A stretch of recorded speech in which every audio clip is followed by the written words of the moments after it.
You have no friends, or maybe one or two. People you can actually talk to without wanting to leave the room.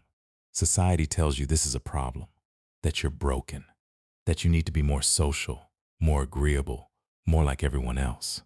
They're wrong. Schopenhauer wrote, "A man can be himself only so long as he is alone. If he does not love solitude, he will not love freedom, for it is only when he is alone that he is really free." Your lack of friends isn't a deficiency. It's a signal. And if you recognize yourself in what I'm about to say, you'll understand why you were never meant to collect people. Trait 1. You cannot tolerate shallow conversation. Small talk feels like torture. Weather, sports, office gossip. You'd rather sit in silence than discuss nothing with depth. This isn't social anxiety. It's intellectual selectivity. Most people bond over shared superficiality. You bond over shared depth. And depth is rare.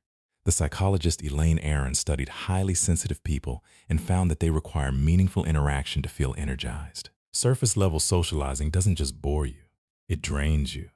While others collect acquaintances like trading cards, you're searching for the one conversation that actually matters, and you're willing to stay alone until you find it. Jung said, "Loneliness does not come from having no people around you, but from being unable to communicate the things that seem important to you." You're not lonely because you're alone. You're lonely because most people cannot meet you where you actually live. Trait 2. You see through social games immediately. You watch people perform.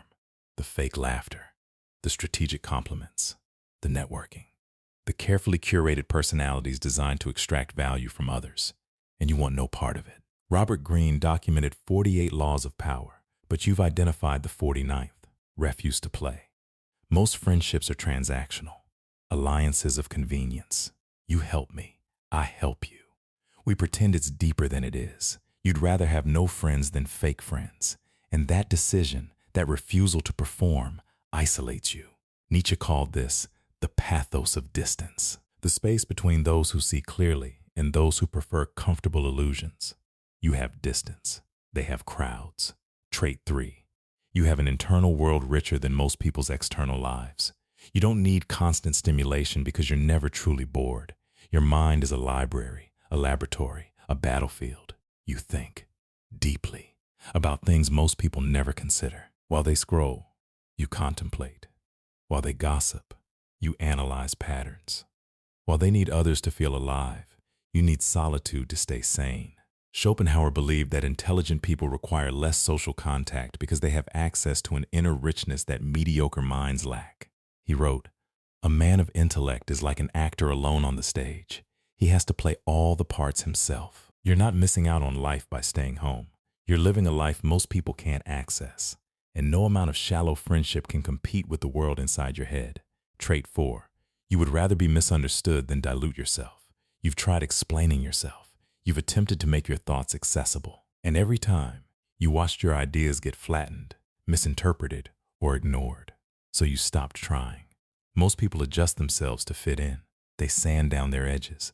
They learn what to hide and what to perform. You refuse.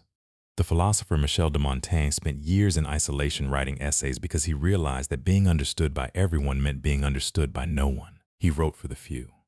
You live for the few. And if that means spending Friday night alone instead of pretending to enjoy a party, so be it. Your authenticity costs you friends, but inauthenticity would cost you yourself. Trait 5. You've realized that quality beats quantity, even if quality means 0. You've done the math. 10 shallow friendships or 1 real connection?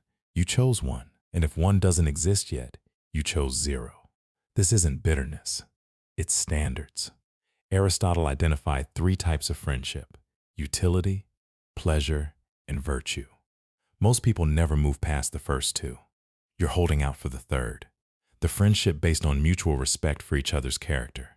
The rarest form. And you've accepted that rare things are, by definition, scarce. You're not broken for having no friends. You're selective.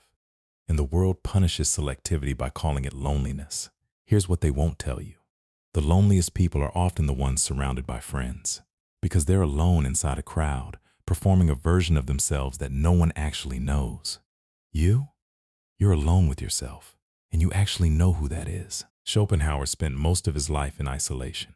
No wife, Few friends, just his work, his thoughts, and his dog. He died one of the most influential philosophers in history. The crowd that rejected him? Forgotten. Your lack of friends isn't a failure. It's a filter. You're not for everyone. You were never supposed to be. And the moment you stop apologizing for your solitude and start protecting it, you'll realize something powerful. You were never missing out. They were.